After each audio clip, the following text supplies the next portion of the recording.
राम राम, बहुत स्वागत आप सभी का एक बार फिर से खंडवा डिफेंस फैक्ट पर।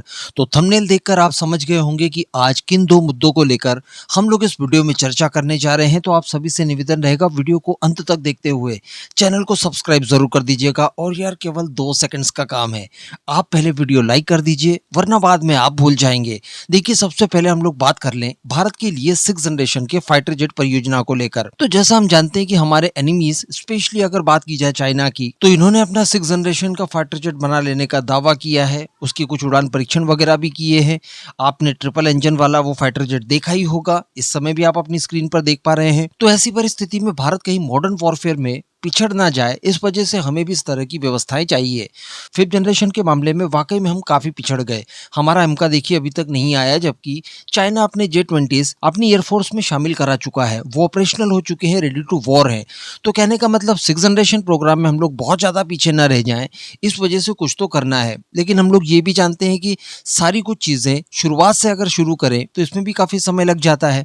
तो इससे अच्छा ये होगा कि अगर कहीं कोई मैच्योर प्रोग्राम हमें दिखाई दे और उसके साथ अगर आप अलायंस कर लें, तो इससे अच्छी कोई दूसरी बात नहीं हो सकती। आपको ज्यादा आर्थिक बोझ भी नहीं आएगा, काम भी जल्द से जल्द हो जाएगा और टेक्निकल चीजें भी एक दूसरे के साथ आप शेयर करके जल्द से जल्द फाइटर जेट परियोजना को पूरा कर सकते हैं।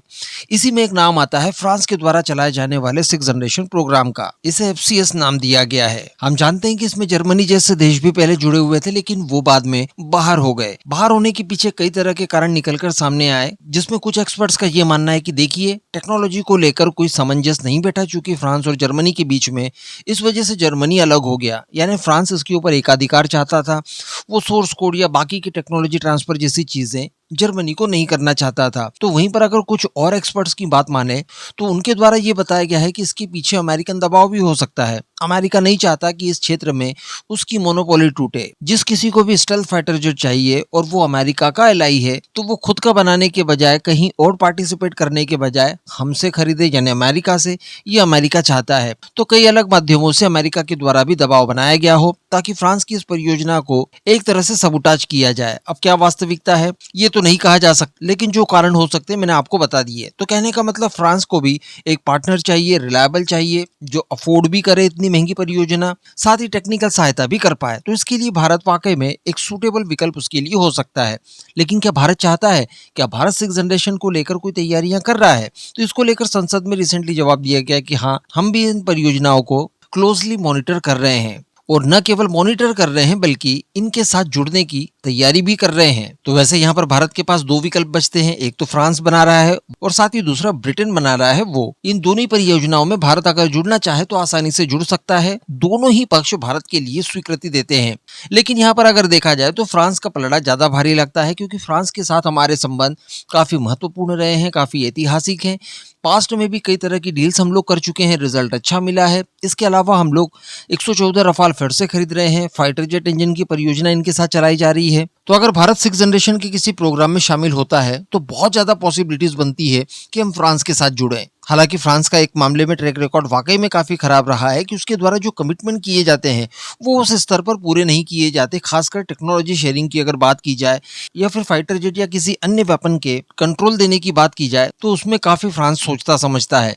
तो यहाँ पर सारी चीजों को क्लियर करके अगर भारत इन परियोजनाओं में जुड़ता है तो कोई बुरी बात नहीं होगी। लेकिन अगर अगली खबर की बात की जाए, तो देखिए, अगली खबर काफी महत्वपूर्ण है। वैसे तो ये खबर 2-3 लाइनों में ही बताई जा सकती है, लेकिन इसके पीछे के मायने समझने होंगे। देखिए, मैंने अभी 2-3 दिनों पहले ही आपको एक वीडियो बनाकर बताया था और कुछ थ्योरीज के बारे में हम लोगों ने डिस्कस किया था। उसमें हम लोगों ने ये जाना था कि देखिए, कुछ थ्योरीज ऐसी है कि पाकिस्तान इस समय काफी कमजोर हो रखा है। पाकिस्तान की आम जनता के बीच में अलगाव का जो भाव है वो इस समय पीक पर है। कई अलग अलग सेगमेंट के लोग पाकिस्तान से अलग होना चाहते हैं, स्वतंत्र राष्ट्र बनना चाहते हैं, जिसमें एक बलूचिस्तान को ले लीजिए। इसके साथ साथ जो POK, जो हमारे कश्मीर का ही पार्ट है, जिसे इलीगली पाकिस्तान द्वारा हथिया लिया गया था, वहां पर भी भयंकर प्रोटेस्ट चल रहे हैं।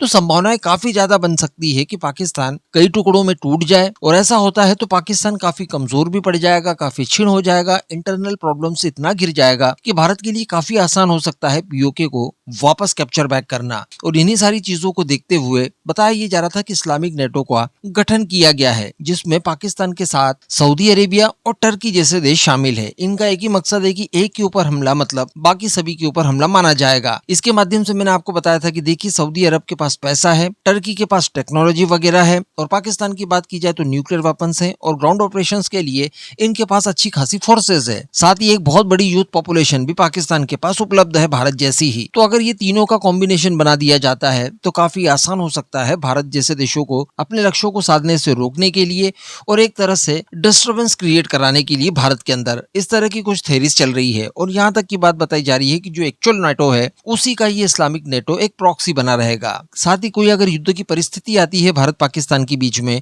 तो नेटो अपने हथियार टर्की के माध्यम से इन्हें दे सकता है, क्योंकि टर्की खुद भी नेटो का सदस्य है एंड इस तरह की चीजें चल रही थी। लेकिन इसी बीच एक प्रपोजल आता है रशिया की तरफ से। तो देखिए, रशिया के डिप्टी प्राइम मिनिस्टर के द्वारा एक प्रस्ताव दिया गया। इसमें सीधे रशिया को भारत के साथ रेल नेटवर्क से जोड़ने का सुझाव था। मान लीजिए कि ये रेल नेटवर्क शुरू होता है तो इसमें रशिया सीधे सेंट्रल एशिया और उसके बाद सीधे भारत के साथ जमीनी स्तर पर जुड़ जाएगा। यानी वैसे तो भारत और रशिया के बीच में ट्रेड रूट्स को लेकर कई तरह के विकल्प खोजे जा रहे हैं। मैं आपको पास्ट में कई तरह के वीडियोस बनाकर बता भी चुका हूं, लेकिन अगर ट्रेन कनेक्टिविटी की बात की जाए तो इस तरह का प्रस्ताव ये पहली बार देखने के लिए मिला है। सेंट्रल एशिया तक ऑलरेडी रशियन ट्रेन आती है, उसके बाद थोड़ा एक्सटेंड करके इसे भारत तक लाया जा सकता है। इससे रशिया को भी काफी फायदा है, भारत को भी फायदा है। रशिया की स्पेशली अगर बात की जाए तो न केवल वो भारत से जुड़ सकता है बल्कि हिंद महासागर के आसपास पड़ने वाले बाकी के कई देशों के साथ वो जुड़ सकता है। उसका व्यापार इस माध्यम से फल फूल सकता है। लेकिन बड़ी बात यह है कि इसका जो रूट है वो थोड़ा सा आप एक बार ध्यान दीजिए।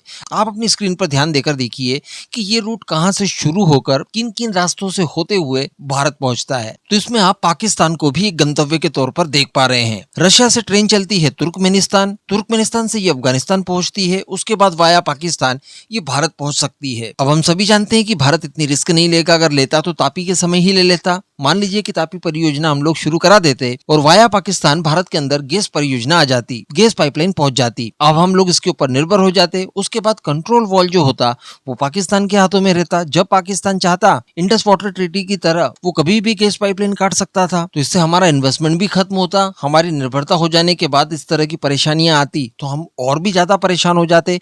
ओपन सोर्सेज से हमें गैस वगैरह खरीदनी पड़ती और काफी कुछ परेशानियों का सामना करना पड़ सकता था।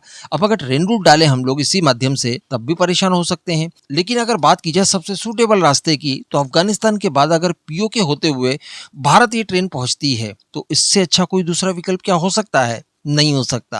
कहने का मतलब अगर आपका पीओके आपके पास होता तो आप इस ट्रेड रूट को बड़ी आसानी से कंप्लीट कर सकते थे। रशिया से सीधे ट्रेन आप भारत तक ला सकते थे। बस बीच में प्रॉब्लम आ जाती है पीओके की, क्योंकि पीओके इलीगली पाकिस्तान के द्वारा हथिया लिया गया है और उसके ऊपर पूरा कंट्रोल इस समय उसी का है। अगर मान लीजिए कि हम लोग पीओके ले आते हैं और फिर इस ट्रेन परियोजना को शुरू करने की कोशिश करें तो बड़ी आसानी से किया जा सकता है। उसके बाद तो गैस पाइपलाइन भी हम लोग ला सकते हैं, वो भी इसी माध्यम से साथ साथ चली आएगी, जिसमें हम लोग पाकिस्तान को पूरी तरह से बाईपास कर सकते हैं।